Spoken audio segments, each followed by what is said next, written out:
Welcome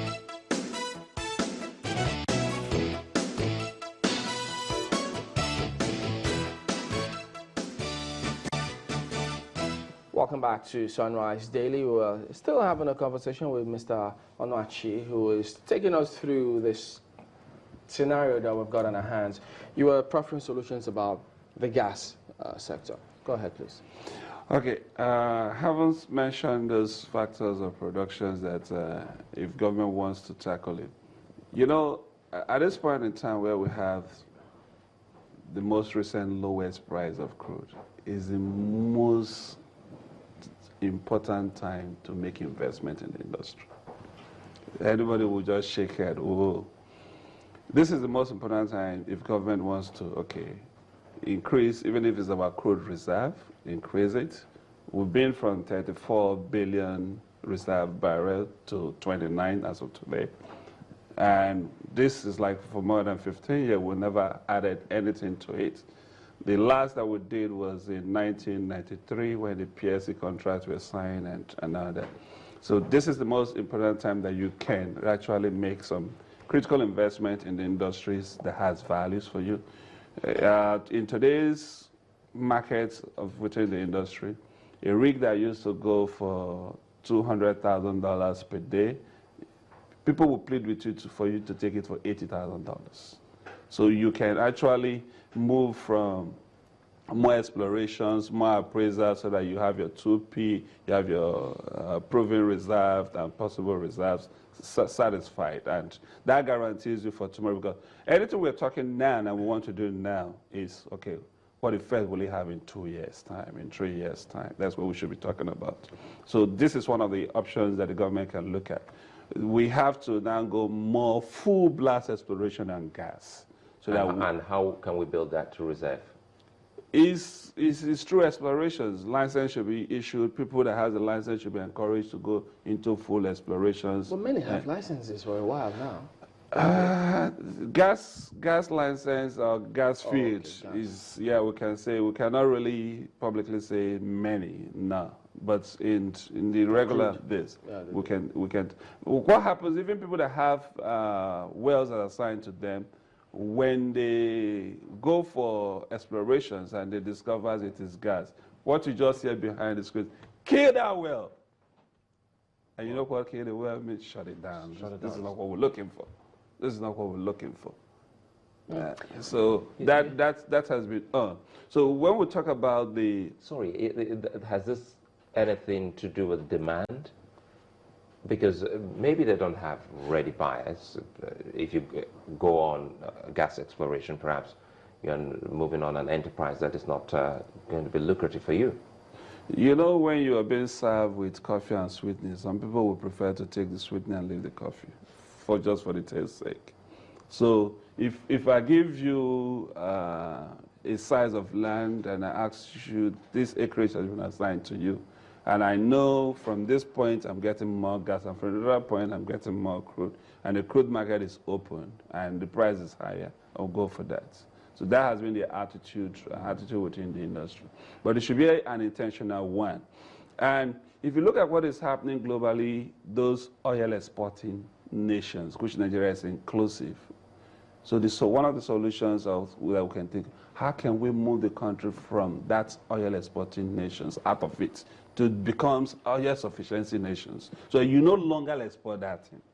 If we can close that gap, let nobody forget and say, let's diversify and go into this and go into that. If you don't nurture the chicken that lays the golden egg proper, you will not have that capital investment. So I was just wondering, though, because you've said that perhaps one of the suggestions you've given is that perhaps the president should set a deadline and say by 2018, yes, we're not, exporting anything out again.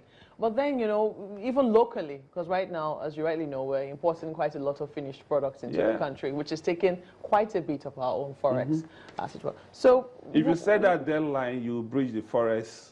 Would you say that the model for saying we want to keep the refineries that we have now will work?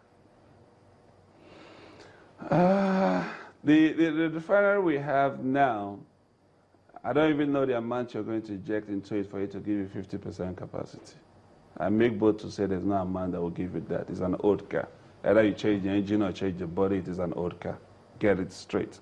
There's no way it can give that. Yes, some refineries, you hear people say some refineries have existed for 100 years and they are still in existence. Go and investigate that matter very well. The refinery did not exist, but the refinery infrastructure has existed for 100 years. They can pull out the refining chamber and rebuild a new chamber and use the same infrastructure. But it does not mean that the refinery has existed for 100 years.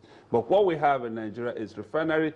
Most refineries you see has a defined lifetime. You say some refinery, you say, okay, this refinery is built for 25 years, 30 years. What it means by implication is that at the end of that 20 years or 25 years, you take out the refining chamber and rebuild using the same infrastructures, and it will still continually distribute. But if you count our 4 refineries today, none is less than 45 years old. So when we say turnaround maintenance, what do we do? You're an engineer. When you move in and you say you're doing some turnaround maintenance, what do you do? Don't you take up some of those refinery refining equipment right inside of it and fix it or clean it up or put a new one? Well, we've always done that before we got to the stage. Okay, Suleiman, let me give you a typical example. Kaduna Refinery. Kaduna Refinery was built against a heavy oil. And I want you to understand that refineries are just homogeneous in nature. You build a refinery against a particular product type. If I build a refinery on Focado's type or Brent type or WTI, it is built on that. So the allegation, sorry to interrupt you, so the allegation that we're actually importing crude to feed the Kaduna refinery, is that true? It's a fact now. So it's not whether it's true, it's a known fact. Because the refinery was built against heavy crude. And ours is light crude. So one so we have to are these kind of policies we take? Before, but this is not something we should be thinking for now. Who should be building refineries? Government or private sector? Both can do that. Where I really work against about, I make bold to say this. In the refineries we have today in Nigeria, the model that they operate makes it not really good. Because today, let me just explain to you the model we have in our Nigerian refineries. The refinery exists in such a form that they are being owned by PPMC. Because PPMC get the crude, sell it to them, give it to them, let me not use the word sell, to give it to them to refine, and when they finish refining, assuming they were working, they transfer the products back to PPMC. Now, the refinery does not exist independently in such a way that, okay, we are a business on our own. If we can't get product from here, we'll get product from anywhere. And continue refining our product, it must come from this source. And it doesn't exist in anywhere where if the refinery has an issue of challenge, they can't take decisions on their own. Where you have to send a memo to, somebody in a refinery is equivalent, the MD of any refinery is equivalent of a GGM. So if you put it in the hierarchy of NNPC, it has 3 steps to go to get approval. How would that work for you?